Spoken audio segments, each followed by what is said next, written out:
സമസ്ത മുസ്ലിം league തർക്കം തുടരുമ്പോൾ league സംസ്ഥാന അധ്യക്ഷൻ സാദിഖ് അലി ശിഹാബ് തങ്ങളുടെ സ്നേഹ സദസ്സ് ഇന്ന് നടക്കും. സമസ്ത അധ്യക്ഷൻ ജിഫ്രി മുത്തുക്കോയ തങ്ങൾ ഉൾപ്പെടെ ഉള്ളവർക്ക് ക്ഷണമുണ്ടെങ്കിലും അദ്ദേഹം പങ്കെടുക്കുമോ എന്ന കാര്യത്തിൽ വ്യക്തതയില്ല. സമസ്ത മുഖപത്രം സുപ്രഭാതത്തിന്റെ ഗൾഫ് എഡിഷൻ ഉദ്ഘാടനത്തിന് മുസ്ലിം ലീഗ് നേതാക്കൾ പങ്കെടുക്കാത്തത് വിവാദമായിരുന്നു. മുസ്ലിം ലീഗും സമസ്തയും തമ്മിലുള്ള ഭിന്നത തെരഞ്ഞെടുപ്പ് കാലത്തെ സജീവ ചർച്ചാ വിഷയങ്ങളിലൊന്നായിരുന്നു. സുപ്രഭാതം പത്രത്തിൽ LDF പരസ്യം അച്ചടിച്ചു വന്നതും ലീഗ് നേതാക്കൾ അതിനെതിരെ പ്രതികരിച്ചതുമൊക്കെ വലിയ വിവാദമായി. സമസ്ത നേതാക്കളും ലീഗിനെതിരെ രംഗത്തെത്തിയിരുന്നു. സമസ്തയുടെ മുഖപത്രം സുപ്രഭാതത്തിന്റെ ഗൾഫ് എഡിഷൻ ഉദ്ഘാടനം മുസ്ലിം ലീഗ് ബഹിഷ്കരിക്കുന്നതുവരെ എത്തി കാര്യങ്ങൾ. മുതിർന്ന കോൺഗ്രസ് നേതാക്കൾ ആ പരിപാടിയിൽ പങ്കെടുക്കാതിരുന്നത് മുസ്ലിം ലീഗിന്റെ സമ്മർദ്ദം മൂലമാണെന്നും ആരോപണമുണ്ട്. ഈ സാഹചര്യത്തിലാണ് സാദിഖ് അലി ശിഹാബ് തങ്ങളുടെ സ്നേഹ സദസ്സ് ശ്രദ്ധേയമാകുന്നത്. സമസ്ത അധ്യക്ഷൻ ജിഫ്രി മുത്തുക്കോയ തങ്ങൾ പരിപാടിയിൽ പങ്കെടുക്കുമെന്ന് സംഘാടകർ പറയുന്നുണ്ട്.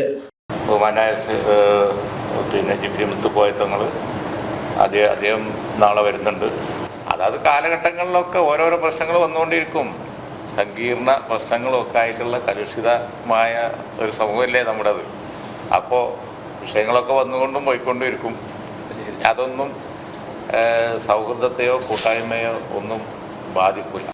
എന്നാൽ അദ്ദേഹം പങ്കെടുക്കുമോ എന്ന കാര്യത്തിൽ വ്യക്തതയില്ല. സാദിഖ് അലി തങ്ങളെയും കുഞ്ഞാലിക്കുട്ടിയെയും നേരിട്ട് കണ്ട് സുപ്രഭാതം ഗൾഫ് എഡിഷന്റെ ഉദ്ഘാടനത്തിന് വിളിച്ചിരുന്നെങ്കിലും ഇരുവരും പങ്കെടുക്കാതിരുന്നത് സമസ്തയെ ചൊടിപ്പിച്ചിരുന്നു. അതിനു മറുപടി നൽകണമെന്ന് കരുതുന്നവരും സമസ്തയിലുണ്ട്. അതിനാൽ സാദിഖ് അലി തങ്ങളുടെ സ്നേഹ സദസ്സ് ലീഗ് സമസ്ത ഭിന്നതയ്ക്ക് പുതിയ പോർമുഖം തുറക്കുമോ എന്നാണ് എല്ലാവരും ഉറ്റുനോക്കുന്നത്. ഇന്ന് വൈകിട്ട് 3-ന് കോഴിക്കോട് വെച്ചാണ് സ്നേഹ സദസ്സ് സംഘടിപ്പിക്കുന്നത്. ജനം, കോഴിക്കോട്.